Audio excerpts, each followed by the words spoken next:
There are times you bite yourself. Kuna wakati utajiuma. And when it happens, na wakati inatendeka, do you feel the pain? Je, unahisi maumivu? We are about to cross to the upper half of the year. Tunakaribia kuingia nusu ya pili ya mwaka. And we are going to have a very special night vigil.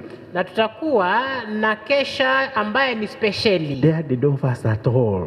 Huko hakuna mambo ya kufunga. It's just dancing and prophecy. Ni kucheza tu na unabii. But they don't have victory either. Lakini mara mingi hawana ushindi pia.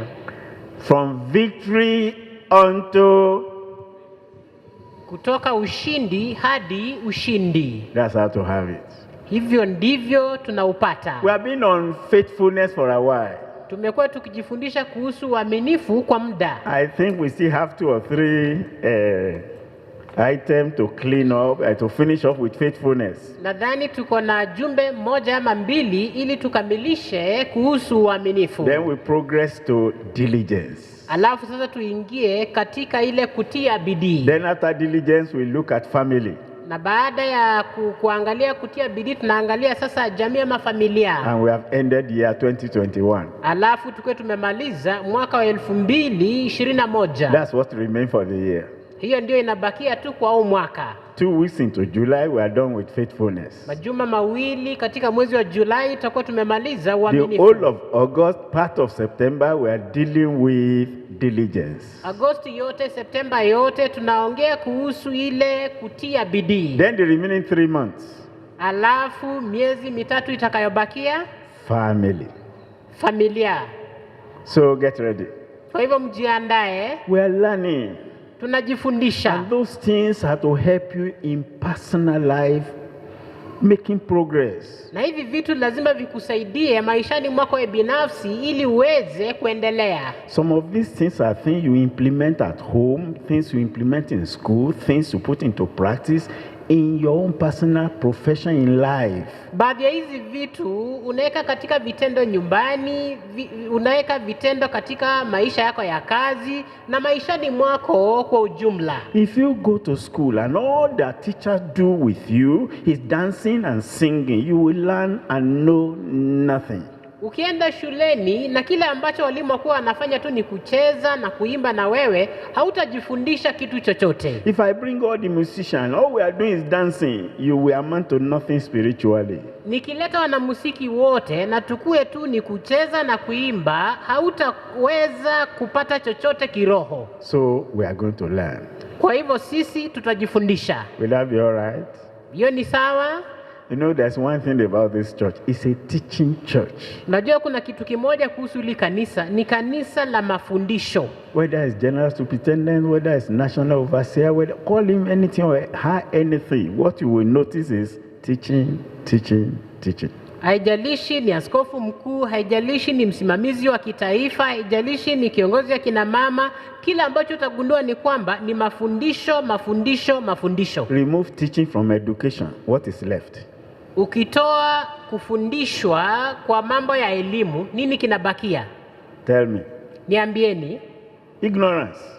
Ni ile hali ya kutokuwa na maarifa. Remove teaching from family. What is left? Ondoa mafundisho katika familia, ni nini kinabakia? Fighting. Ni vita. Remove teaching from church. What's left? Toa mafundisho katika kanisa, nini kinabakia? Hypocrisy. Unafiki. We will not go that way. Hatutaenda hiyo njia. So today we are looking at preeminent love and faithfulness to God. Leo tunaangalia upendo maarufu na wa awali na uaminifu kwa Mungu. Preeminent love and faithfulness to God. Tunaangalia upendo maarufu wa awali na uaminifu kwa Mungu. God so loved the world that he gave his only begotten son. Mungu akaupenda ulimwengu akapeana mwanawe wa pekee. You can do it through faithfulness. Na pia kupitia kwa uaminifu. You can do it through sacrifice. Na pia hata kwa kujitoa kama dhabihu. David said, Daudi akasema in Psalm 116, katika Zaburi 116, Psalm 116, Zaburi 116, because the need to appreciate God is for every one of us. Kwa sababu haja ya kumshukuru Mungu ni kwa ajili ya kila mmoja wetu. Look at verse 12. Angalia Zaburi 116 What shall I render unto the Lord for all his benefit toward me? Nimrudishie Bwana nini kwa ukarimu wake wote alionitendea? Even this 2019 to 2021, we are hearing of COVID, people are dying in their millions. What can I render to say, God, I'm grateful, I'm not one of them? Hata hii mwaka 2019 hadi 2021 tunasikia kwamba wengi wamekufa kwa ajili ya virusi vya corona. Mimi naweza fanya nini kumshukuru Mungu? What can I render to tell God I'm grateful that you saved me from sin? Nini naweza toa kumwambia Mungu nashukuru ulinikomboa tokana na dhambi? You deliver me from the power of darkness. Ulinikomboa tokana na nguvu za giza. The witches are there, the wizards are there, Illuminati and all kind of thing out there. Wachawi wako, warogi wako na watu wote wa giza kule nje. There are people that cannot sleep except they take tablets. Kuna watu ambao hawezi lala bila kumeza tembe. There are people today that they are feeding through pipe in Kenyatta Hospital. Kuna watu ambao wanalishwa kupitia kwa mshipi kule hospitali kuu ya Kenyatta. There are people there, they have been in coma since January. Kuna watu kule ambao wamekuwa katika hali maututi tangia Januari. How can I stand before God to at least say, God, I have nothing to offer, but I want to say thank you, Lord? Je, nawezaje kusimama mbele za Mungu nimwambie Mungu sina cha kukutolea, lakini nakuja tu kusema asante Bwana? But at least you should have something to offer. Lakini niko na hakika uko na kitu ambacho unaweza toa. So David, after he thought about it, I said, what can I really offer? Kwa hivyo Daudi baada ya kufikiria akasema ya kwamba ni nini naweza toa. He said, I'm going to do something. Akasema kuna kitu nitafanya. Verse 13. Mstari wa 13. I will take the cup of salvation and call upon the name of the Lord. Nitakipokea kikombe cha wokovu na kulitangaza jina la Bwana. That's what he said he would do. Hilo ndilo Daudi alisema atafanya. Verse 14. Mstari wa 14. I will pay my vows unto the Lord now in the presence of all his people. Nitaziondoa nadhiri zangu kwa Bwana na mbele ya watu wake wote. What can you decide to do? Je, ni nini ambacho unaweza amua kufanya? We got a challenge today. Tumepata changamoto leo. No, the sister said, I can do it. Let me try. Unajua dada alisema ya kwamba naweza na wacha nijaribu. The brother also said, I can do it. Let me try. Ndugu pia akasema naweza jaribu, wacha nijaribu. And that is showing affection to God. Na hiyo inaonyesha upendo kwa Mungu. What do you intend to do? Nini unakusudia kutenda? That your life will not be like the life of a bird that flew from Mombasa and got to Kisumu. The path it follows, we can't see. Ya kwamba maisha yako itakuwa kama maisha ya ndege ambaye alipaa kutoka Mombasa akaenda Kisumu, lakini ile barabara alifuata hatuwezi ona. That your life will not be like the fish that swam from Lake Victoria into Indian Ocean. The road it took, we can't see. Ya kwamba maisha yako itakuwa kama samaki ambaye alitoka katika ziwa la Victoria akaenda katika bahari ya Hindi na hakuna pale ambapo alipitia tunaweza ona. You are here today. Uko hapa leo. If tomorrow for any reason you are somewhere else, what mark can we see that you have made when you are here? Kama kesho itafanyika ya kwamba uko mahali pengine, je, ni nini tunaweza ona tuseme ya kwamba ulifanya hapa? I promise God Nilimwahidi Mungu that I will not be a good for nothing Christian. ya kwamba sitakuwa Mkristo ambaye hana faida. And so they say, what can you do? He says nothing. Ya kwamba wanamwambia nini unaweza fanya, na yeye anasema sifanyi chochote. And God said, get a nothing blessing. Na Mungu akasema pata baraka ambazo hazina chochote. What can you do? Nini unaweza fanya? He says something. Akasema naweza fanya kitu. And the Lord said, get a something blessing. Bwana akasema ya kwamba pata baraka zilizo na kitu. Nothing times nothing times nothing is nothing. Bure ukiongeza bure ukiongeza bure ni bure. You want to be nothing? Unataka ukue bure? Nothing in the kingdom. Bure katika ufalme. Nothing in the church. Bure kanisani. And maybe unfortunately nothing in the family and nothing in the society. Na hata kwa bahati mbaya bure katika familia, bure katika jamii. May I humbly request, Mrs. and Mrs. Nothing, Miss and Master Nothing, can you stand up? Hebu niombe kwa wale vijana wate waliokomaa ambao ni bure, tafadhali simameni. That's my challenge to you. Hiyo ndiyo changamoto yangu kwenu ninyi. David asked the question, what can I render? Daudi akajiuliza ni nini naweza mrudishia Mungu? And he said, I pay my vow.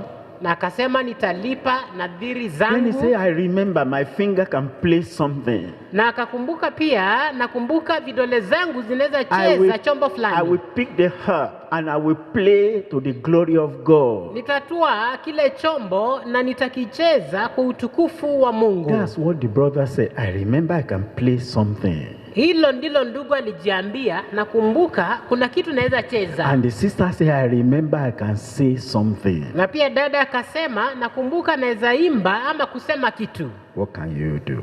Nini unaweza fanya? How about you? Na wewe? How about you? Je, na wewe? How about you? Je, na wewe? How about you? Je, na wewe? You know, our brother, our pastor, he said the youth. Najua huyu mchungaji wetu hapa alisema vijana. I've gone to places and when you look at the choir, it's the youth that are there. Kwa sababu nimeenda mahali mingi na ukitazama kile kikundi cha waimbaji kimejaa vijana. Look at the one behind the keyboard, it's the youth that are there. Ukiangalia yule ambaye anacheza piano unakuwa ni kijana. But I don't want to believe that you are Miss and Master Nothing. Lakini sitaki kuamini ya kwamba wewe ni kijana ambaye ni bure tu. We come, we go, but we amount to nothing. Tunakuja na tunaenda, lakini mwishowe sisi ni bure. If we are present or we are absent, we count for nothing. Kama tuko ama hatupo, hatuongezi chochote, sisi ni bure. We do nothing.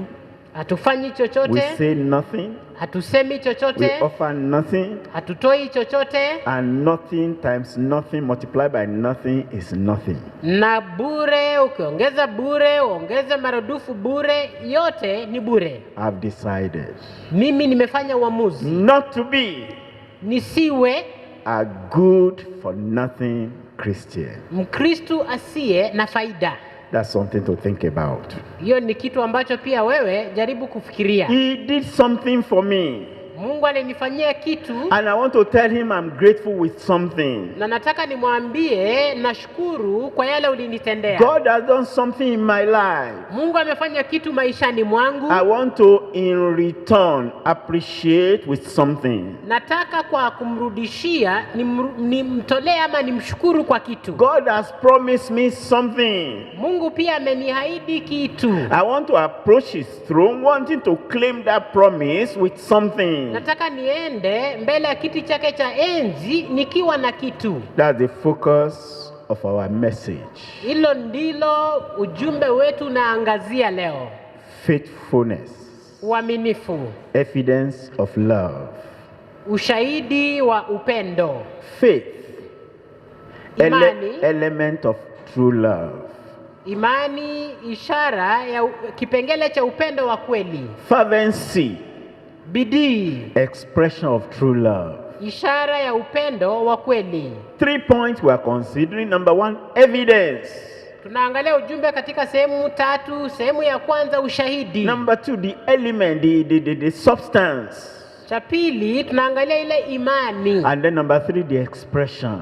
Alafu 3 ile hali ya kudhihirisha. If somebody is sitting somewhere and is saying, I love you, I love you, I love you, I love you, it's nothing. Kama mtu anaketi mahali na kila wakati anakuambia nakupenda, nakupenda, nakupenda, hiyo ni bure. Until words is translated into action, is still nothing. Ni kama maneno haijawekwa katika vitendo, hiyo yote ni bure. I will help you, I will help you, I will help you. If you say it 1 million times, it's still nothing. Ukisema nitakusaidia, nitakusaidia na waambie mtu hivyo mara milioni moja, yote bado ni bure. Expression that is not acted upon is nothing. Usemi ambao hauweki katika matendo ni bure. It is the expression that's in action that matters. Ni ule usemi ambao unawekwa katika matendo ndio wa muhimu. What can you offer to God for what he has done in your own life? Je, ni nini unaweza mtolea Mungu kwa yale ambayo ametenda maishani mwako? You look left, you look right, you look back, you look forward and say, in this church, what can I do? Unaangalia kushoto, unaangalia kulia, unaangalia mbele, unaangalia nyuma na unajiuliza katika hili kanisa naweza fanya nini? Pastor has not called me because I don't know what you can do. Mchungaji hajaniita, lakini ni kwa sababu sijui wewe unaweza fanya nini. But there's one thing I know what I can do. Lakini kuna kitu kimoja mimi najua and kile naweza fanya. You know what you can do. Na wewe pia unajua ni nini unaweza fanya. I have decided to do what I can do. Nimeamua kufanya kile ambacho naweza fanya. Your own decision is left for you.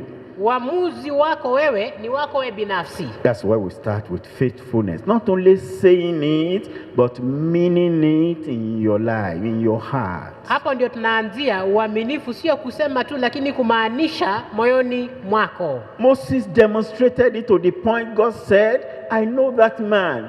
He is faithful. Musa alikuwa mwaminifu kwa kiwango ya kwamba Mungu mwenyewe akasema ya kwamba namjua huyo mtu ni mwaminifu. Some people were talking about Moses. Kuna watu ambao walikuwa wanaongea kuhusu Musa. Very close associate, Miriam and Aaron. Watu wa karibu sana, Mariamu na Aroni. Then God said, I know that man. Alafu Mungu mwenyewe akawaambia huyo mtu mimi namjua. Miriam, Moses is more faithful than you. Mariamu, Musa ni mwaminifu kukushinda wewe. Aaron, Moses is more faithful than you. Aroni, Musa ni mwaminifu kukushinda. The proof is when Moses went to the mountain to collect the law, what did you do? You led Israel to idol worship. Ushahidi ni kwamba wakati Musa alienda kuchukua sheria kule mlimani, wewe ulifanya nini? Uliwacha Israeli wakaenda katika ibada ya sanamu. If Moses was around, that will not happen. Kama Musa angekuwepo, hilo halingetendeka. There are no people in this church that want to lead us back into fashion and worldliness. Je, hakuna watu katika hili kanisa ambao wanataka kuturudisha katika mitindo ya kidunia na fashoni za ulimwengu? And Satan say, can you be my instrument to destroy the church of the living God? Na nikana kwamba Ibilisi anawaambia, je, unaweza kuwa chombo changu cha kuharibu kanisa la Mungu aliye hai? By action. Kwa matendo. By appearance. Kwa vile wanavyoonekana. By your attitude. Kwa ule hata mtazamo wako. By what you exhibit. Kwa vile yale ambayo unaonyesha. Doing something but not saying it. Unafanya kitu hata ingawaje hauongei au usemi. You know, the other day I made an illustration.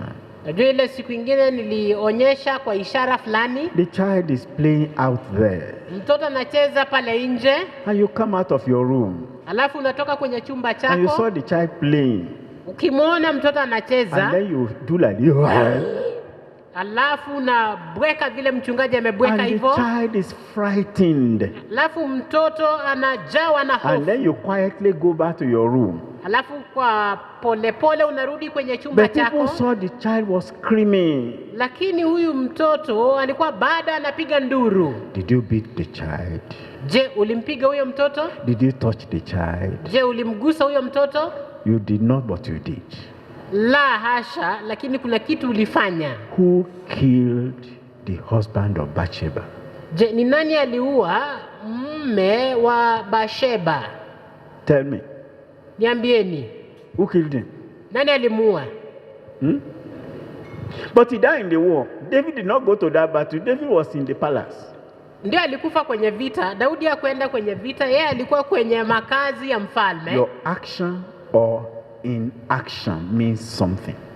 kule kitu ambacho unatenda, ama wakati unakaa mbali hautendi chochote, bado kuna maana fulani hapo. If you are passive in this church, I'm asking you, where is the evidence of your faithfulness? Kama wewe ni vuguvugu katika hili kanisa, na kuuliza, je, ushahidi wa kubadilishwa kwako kuko wapi? Where is the evidence you are doing something, or you can do something, or you mean to do something for the glory of God? Je, ushahidi ya kwamba unaweza fanya kitu, ama ungependa kufanya kitu, ama unamaanisha kufanya kitu kwa ajili ya utukufu wa Mungu, uko wapi? The evidence of love that we saw in Moses towards God is number 1, faithfulness, number 2, commitment. Ushahidi wa upendo wa Musa kwa Mungu, kwanza tunaona ni ile kuwa mwaminifu na pia kujitolea. The evidence of love towards God in Abraham, number 1, faithfulness, number 1, obedience, number 2, sacrifice. Ushahidi wa upendo wa Ibrahimu kwa Mungu, tunaona ya kwanza ni uaminifu, wa pili ni kujitoa wakfu ama kama dhabihu. The evidence of love we found in Deborah towards God was courage and commitment. Ile ushahidi wa upendo wa Debora kwa Mungu, tunaona ya kwamba ilionekana kwa ile ujasiri na ile kujitolea kwa Mungu. The evidence of love we found in Ruth towards God was chastity and consistency.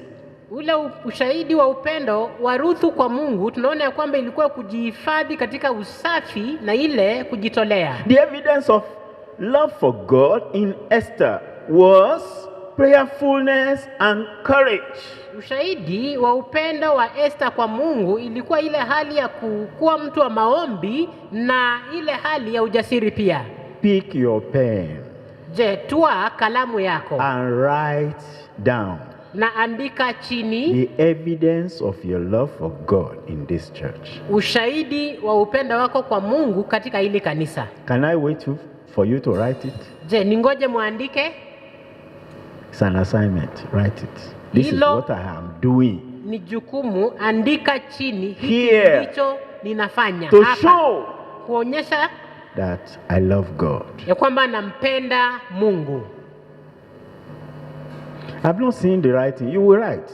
You know, I can stop here and begin to examine, to mark your paper. Sioni mkiandika, mtaandika. Naweza hata simamisha ujumbe na nianza kwenda nikimaki makaratasi yenu. And if you lie, you can tell lie to yourself. You can say I am the preacher when you are doing nothing. You can be lying to yourself. Na kama unataka kujidanganya ni sawa, unaweza jidanganya useme kwamba mimi ni mhubiri, unaweza endelea kujidanganya. Write your evidence of love for God since you came to deeper life. Andika ushahidi ya upendo wako kwa Mungu tangia uja katika hili kanisa. My dear brother, you are not writing. You need a biro. I can give you my own. If you don't have, come and take.